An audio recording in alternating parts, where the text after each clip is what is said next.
Now, efforts to calm the conflict in the Democratic Republic of Congo continue, even as the United Nations reports that the security situation in eastern DRC has deteriorated greatly in recent weeks. Wilkester Nyabwa has more. On Sunday, a UN peacekeeper was killed in the eastern region of the Democratic Republic of Congo after the helicopter he was traveling in came under fire after taking off from the city of Beni. The United Nations reported that there was no indication as to who was responsible for the attack. This incident came even as mediators continued to try to find a resolution to the conflict in the mineral-rich East African nation. On Saturday, East African leaders who assembled at an extraordinary summit called for an immediate ceasefire in eastern DRC. The talks were hosted in Burundi by the seven-nation East African Community, which is leading mediation talks to end the fighting in the vast Central African nation. These efforts come alongside similar efforts held in Angola to bring peace to the DRC. The Luanda Roadmap for Peace in Eastern DRC was hammered out in a process led by Angola's President João Lourenço late last year. Peace efforts also led to the deployment of an East African Community force in 2022. Despite this, rebels have continued to take control of huge sections of land in the mineral-rich East, and fighting continues. Since November 2021, the M23 rebel group has seized chunks of territory and come within miles of the East's main commercial hub, Goma. Militias have plagued the mineral-rich eastern DRC for decades, a legacy of regional wars that flared during the 1990s and the early 2000s. Currently, the United Nations mission in the DRC reports that more than 500,000 people have been displaced by intense fighting since last March. Wilkester Nyabwa, CGTN.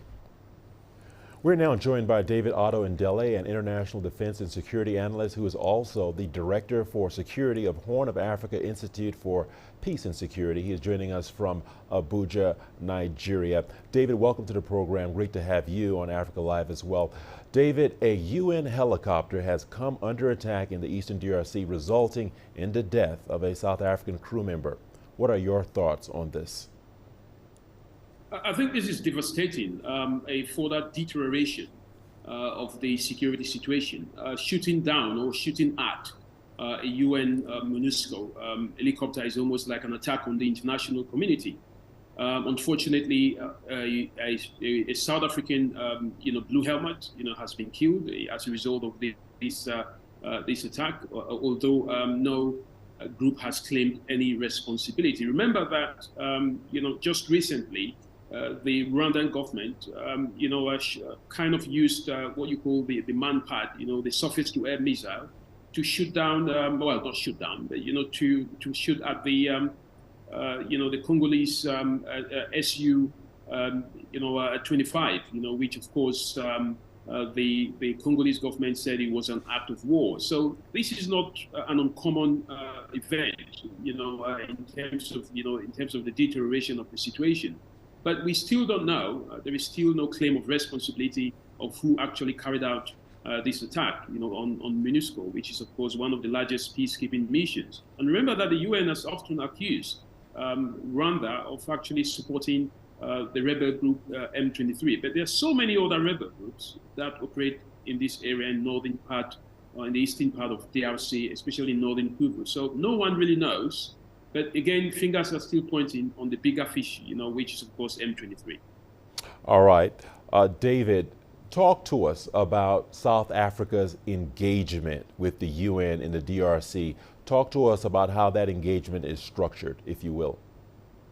Yes, of course. South Africa has been a long supporter of the DRC in terms of peace deployment since 2002.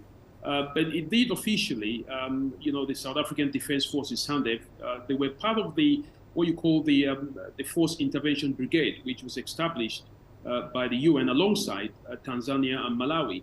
And especially this was called the Peacekeeping Mission with Teeth. So effectively, the South African forces, were allowed to engage these M23 rebels or other rebel groups in this part of northern DRC. But of course, this is not the first time that, South South African troops have come under fire, or they've been injured. Now we find that one of the blue helmet has been killed. But the South African defense forces have been engaged in this particular region. Not just, of course, to be very clear, not only in DRC Congo, but we've seen some South African defense forces also engaged in Central African Republic, in CAR, where they've also supported the government, to fight against rebel groups. So South Africa is so much, part of the support network that the DRC has enjoyed over time, but more so as part of the UN peacekeeping mission. David, in the aftermath of what has transpired, do you expect a worsening security situation in the Eastern DRC given the faltering regional peace efforts? The situation is getting worse, and despite all the summits and all the international condemnation, calls for ceasefire and cessation of violence, we still see a possible hype and increase in violence. Recently, as you said, just yesterday, the UN MONUSCO helicopter was shot at, which led to the death of a peacekeeping force. And of course, we talk about the the Holy Pope attending, traveling to DRC to speak about returning to peace and calling for hands-off DRC, from both regional and international community. One would expect that we would see some level of de-escalation. Again, recently you had the Bujumbura summit on Saturday, where most of the East African leaders attended. We've also seen, in the past, the Luanda Agreement, the Nairobi Accord, even the Qatari government getting involved, to try and broker for peace. But, so far, there's still no effective solution, despite the East Africa community sending down some of its troops, within that region to try and demarcate, some level of peace, between the government of DRC, the rebel groups, but also the government of Rwanda. So, all these summits are good, but as long as, the implementation of the outcomes of this summit, continue to, suffer from, leadership commitment and decision, both from the side of Rwanda and DRC, but more so from Rwanda, because of course DRC seems to be the biggest victim here. Then, of course, we would continue to see that these events will continue to happen, in a way that, it's not very good for the region. But let's hope, that, we will see some level of de-escalation. All right, David, one more question, if you would indulge me. Finally, David, you touched on it just a second ago. From your perspective, if you can shed more light on this, what more do you think the international community can do to help stabilize the DRC? I think it's very challenging for the international community because, they have very few options. I think the most that the international community can do has already been done. They've pointed out fingers at Rwanda, for example. The UN has made it clear that some of its investigations and other Western countries like the US has said, Rwanda should stop supporting the rebels. But I have to be clear here that Rwanda has denied these allegations. So summits have been held, and different countries within the region. The East Africa community has had several meetings. Forces have been deployed on ground.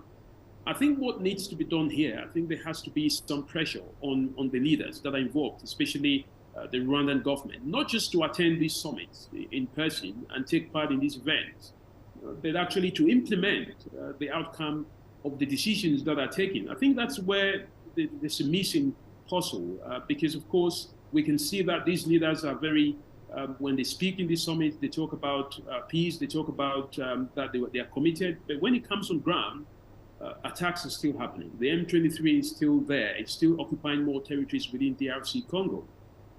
So it boils down to DRC Congo and Rwanda. Of course, when I talk about DRC Congo, not just the government, but perhaps people within DRC who do not want to see stability within the region as well. So it's not just about Rwanda, it's also about the commitment of DRC and its own people.